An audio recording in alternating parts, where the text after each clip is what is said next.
I read it before, why not it again? Shalom, all praises, honor, and glory unto Yahweh, Bahasham, Yahushai, Bahasham, Racham, Kodash. The one else, the others, and the apostles of great notions, who rule well, pushing is 100% of the gospel, waking up and receiving the elect of the nation of Israel. And saluting us, you can see Archimedes that are pushing this gospel in righteousness and sincerity, risking your lives and your freedom to do so. And we are the Hebrew Israelites coming in, week out, preaching the downfall and the destruction of this current kingdom and the lifting up and setting up of our own kingdom, the kingdom of New Jerusalem, the kingdom of the nation of Israel, according to the scriptures that are written up in the book of Daniel chapter 7, Daniel chapter 4, and Daniel chapter 7, Daniel chapter 2, Revelation and Revelation chapter 19th chapter. I believe those are the precepts that are going to that. So basically, what I wanted to start out with is, now at first I don't want to do anything too negative, because we always come out here preaching gloom and doom. And that's Jeremiah 58 verse 8. The prophets that have been before me and before thee of old. Let me go to that. So you go to let me butcher it. So okay, let me butcher it. But we always come out here, we always preach all that doom and gloom. But we always have to, even the apostles said it, we always have to mix it up. We preach we preach all the bad tidings, and we also preach what's good. We also come out preaching good tidings, and that's going into Isaiah 61 as well. So let me just get this one first. Jeremiah 28 verse 8. The prophets that have been before me and before thee of old prophesied both against many countries and against great kingdoms of war and of evil and of pestilence. And that's plain and simple. As prophets, as men of the Hammer Machine and Shine, what we do is this is what we do. Because these kingdoms, when they love to go off, they love to go after other things. But as men of the Lord, we come out here and when they are going off, we tell them straight to their faces, that they're going off, that if they continue in this way, they're going to be destroyed. You see all the great men of the Lord, they do the exact same thing. All the books of the prophets, they are speaking on the exact same thing. People going off. So they tell you tell them off. You basically reprove them, tell them that they're going off. If they continue like this, they'll be destroyed. The Most High is going to bring that judgment upon them. I know that judgment is going to come swiftly and terribly, and going to completely wipe out their kingdom. Right, going into the kingdom of Babylon. Why did Most High send upon them in that same day that their judgment was written down? Many tekel of passing. Why? Because they used they took out. What am I trying to say again? They took out his goodly things. They took out. Let me just read this instead of. Actually, let me just read it in the book of Daniel. It's actually in the scriptures, And if you go into history, that's the exact same thing that happens. So that's the book of Daniel. I also my voice is loud enough because I've been told that I'm very. I've been told that people don't hear what I say very. I'm a very quiet person. Yeah, I can't really explain what I'm trying to say. But let me just go into the scriptures.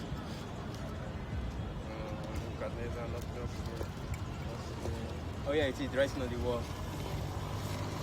Alright, so this is the book of Daniel, chapter 5, verse 1. Belshazzar the king made a great feast to 1,000 of his lords, and drank wine before the 1,000. Belshazzar, whilst he tasted the wine, commanded to bring the golden and the silver vessels which his father Nebuchadnezzar had taken out of the temple which is in Jerusalem, that the king and his princes and his wives and his concubines might drink therein.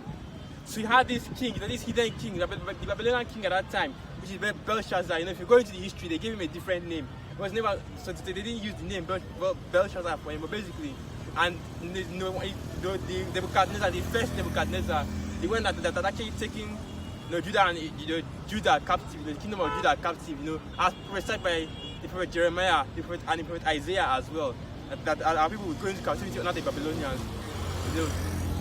Anyway, I want to talk about how, even though they had that judgment, they still did not believe. Just like I went to the little. Yeah, I went to the little. But anyway, I was saying that even after they had that judgment, they still did not believe. So, but at the end of the day, most times, what happened? They ended up serving that captivity. They ended up falling into slavery against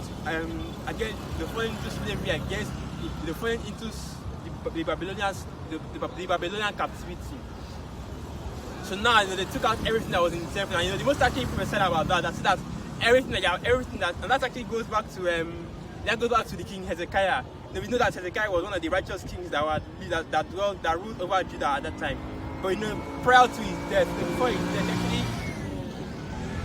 he actually went off once by showing his enemies, by showing the Babylonians. First of all, allowing the heathen into the temple, because that was not actually allowed. Showing you once again, and these heathens, they're not part of this thing.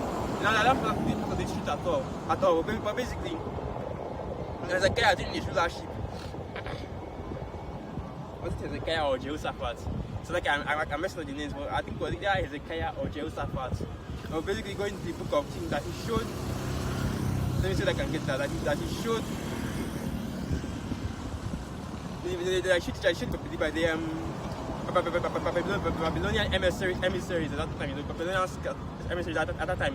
He brought them into the temple and he showed him all the goodly things.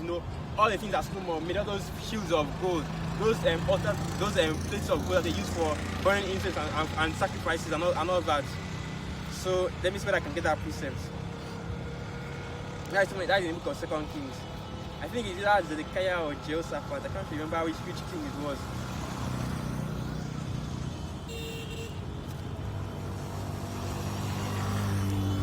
It's also written in the book of Chronicles.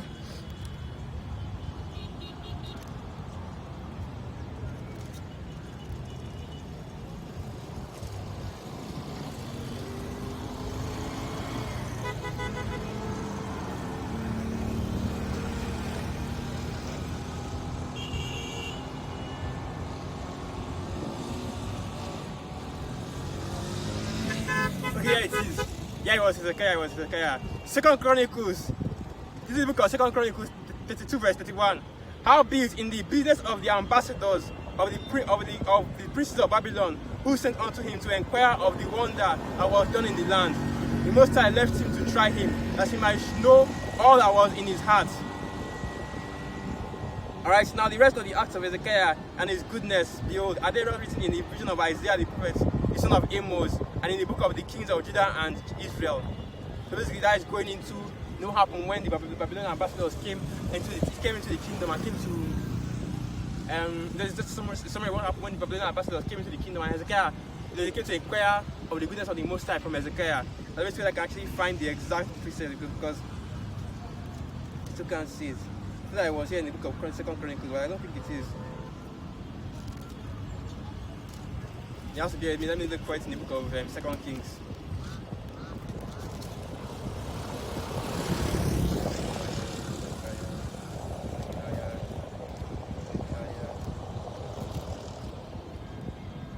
Here it is, Hezekiah.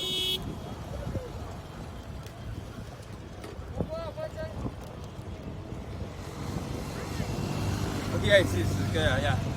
2 Kings 20, verse 12. At that time, Baladan, the son of Baladan, the king of Babylon, sent letters and a present unto Hezekiah, for he had heard that Hezekiah had been sick. And Hezekiah hearkened unto them, and showed them all the house of his precious things, the silver and the gold and the spices and the precious ointment, and all the house of his armor, and all that was found in his treasures. There was nothing in his house, nor in all his dominion, that Hezekiah shewed them not. Then came Isaiah the prophet unto King Hezekiah, and said unto him, What said these men, and from whence came they unto thee? And Hezekiah said, They are come from a far country, even from Babylon. And he said, What have they seen in thine house? And Hezekiah answered, All the things that are in my house have they seen. There is nothing among my treasures that I have not showed them. And Isaiah said unto Hezekiah, Hear the word of the Most, hear the word of Yahweh. Behold, the days come that all that is in thine house, and that which thy fathers have laid up in store unto this day, shall be carried into Babylon. Nothing shall be left, saith Yahweh. That's the prophecy right there. Everything that was even in the temple, in the king's palace, everything that was there, even the maids, the master and the princes, the king's daughters, the king's wives, even the children of the king, like Daniel, for example, he was a Judite. It was actually one of the sons of David. Actually, one of the sons of David. It was actually one of the sons of the kings. But because of this prophecy right here by the prophet Isaiah, he was carried away into captivity. He was carried away to captivity. He was carried away to captivity. So let me keep on reading that. Alright, 2 Kings 20, verse 18. And thy sons that shall issue from thee, which thou shalt beget, shall they take away, and they shall be eunuchs in the palace of the king of Babylon. And that's clear right here. That's exactly what happened to Daniel, because if you go into the scriptures, it will tell you that the prophet Daniel was actually a eunuch. So, going back to the book of Daniel chapter 5, I believe. Going back to the book of Daniel chapter 5, the Bible was talking about how the king of Babylon at that time, which is Belshazzar, he was making a feast, and when he made that feast, he used the cups and the plates of gold that was hidden, that was used in the temple of the first temple, the temple of the Most High. During the time when we were still